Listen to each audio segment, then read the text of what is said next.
Supreme court के बाहर जो हालिया हुकूमती इत्तेहादी जमातों का इज्तिमा हुआ उसमें एमकेएम भी शरीक थी। क्या तहफ़्फ़ुज़ात हैं आला अदलिया से आपके? देखिए, एम के पाकिस्तान हमेशा अदलिया के सामने सरनगू रही है।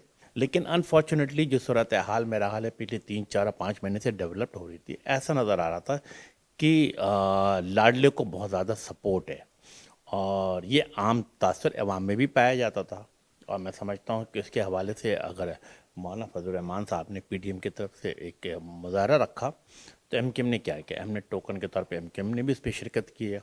ये जो हुकूमती इत्तेहादी जमातों का रद्द अमल अगर इसको कहा जाए तो इससे सियासी तनाव में इजाफा नहीं होगा जो कि हुकूमत को तो शायद सूट नहीं करेगा।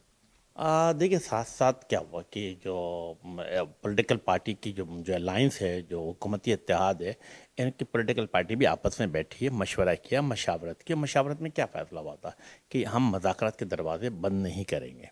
और मैं समझता हूँ आपने देखा कि गालिबा 3 दौर मुज़ाकरात के हुए, कुछ पॉइंट पे मेरा ख्याल एग्रीमेंट भी हुआ है। और हमारी क्या ख्वाहिश है कि जिसे कहते हैं एज ए पोलिटिकल वर्कर, मेरी भी और एमकेएम की भी, कि मुज़ाकरात होनी चाहिए, बातचीत होना चाहिए और बातचीत के ज़रिए मसाइल का हल निकालना चाहिए। लेकिन इस वक्त तो पीटीआई की जो मरकज़ी क़यादत है वो ज़्यादातर जो है वो गिरफ़्तार है, तो ऐसे सिलसिले में मुज़ाकरात कैसे होंगे इस माहौल में? मेरा ख्याल है कि जो लोग गिरफ्तार हैं, यकीनन मुज़ाकराती टीम की भी एक आध अरकान मेरा ख्याल है गिरफ्तार है। मैं देखता हूँ कि वो अपना अली ज़फ़र साहब अभी भी मौजूद हैं, खान साहब बाहर मौजूद हैं, उनकी तरफ से डायरेक्टिव बनाई जा सकती है। जो लोग गिरफ्तार हैं उनके बदले में दूसरी लीडरशिप को नामज़द किया जा सकता है, लेकिन बातचीत होनी चाहिए। अगर इंतखाबात को आगे लेके जाने की कोई तजवीज़ आती है या इमरजेंसी की कोई तजवीज़ पार्लियामेंट में लाई जाती है तो एमकेएम क्या उसकी हमायत करेगी? चूँकि एमकेएम पाकिस्तान एक जमहूरियत पसंद सियासी जमात है और एमकेएम के तमाम फैसले बाहमी मशावरत से होते हैं। मैं समझता हूँ इस तरह की कभी भी कोई प्रपोज़ल आएगा तो एमकेएम की राब्ता कमेटी आपस में बैठेगी, मशावरत करेगी, फिर कोई फैसला करेगी। पीटीआई पर पाबंदी लगाने की बात भी वफाकी काबीना में हुई, आप काबीना का हिस्सा हैं, तो एमक्यूएम ने उसमें क्या मौक़िफ़ रखा? देखिए, मेरा ख़्याल है कि हमने माज़ी से हमें सबक सीखना चाहिए। माज़ी में भी एक या दो सियासी पार्टी पे मेरा ख़्याल है जमात इस्लामी पे लगाया गया था 60 की दहाई में। फिर हमने देखा कि 70s की दहाई में एक जिसे कहते हैं अवामी नेशनल अवामी पार्टी पे पाबंदी लगाया गया। लेकिन रिज़ल्ट क्या निकला? मैं समझता हूँ कि सियासी डायलॉग को आगे बढ़ाना चाहिए।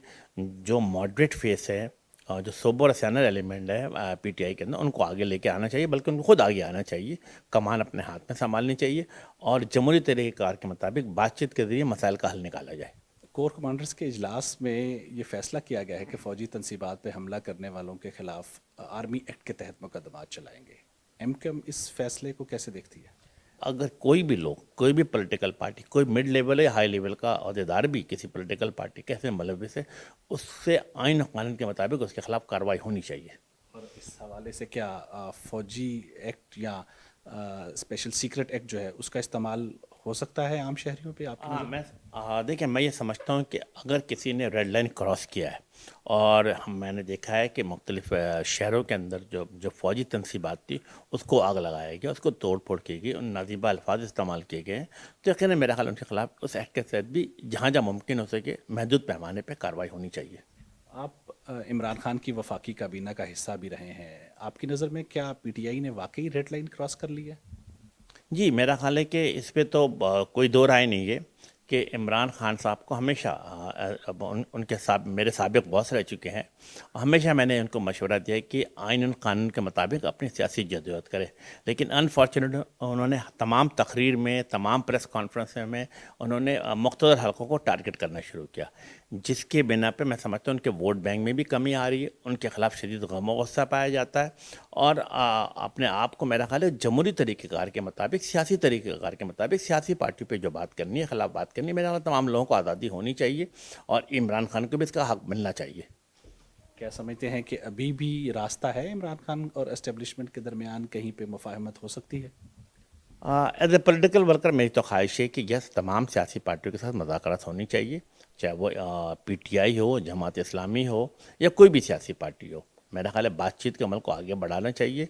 आप वज़ीर आईटी हैं, इंफॉर्मेशन ब्लैकआउट का दिफा कैसे करेंगे वो भी एक जमहूरी मुल्क में?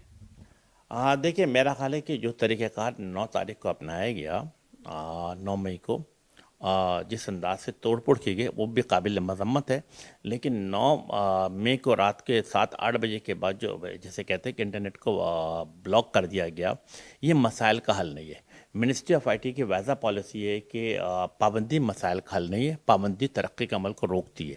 اس لیے ہر فورم پہ as a minister of I T میں نے اس کی مخالفت کی ہے۔ اچھی بات یہ ہے کہ نہ صرف مقتدر حلقوں نے میری بات سنی، پرائم منسٹر پاکستان نے بات سنی، اور اب تمام جگہوں پر جسے کہتے ہیں کہ پابندی ختم کر دی گئی۔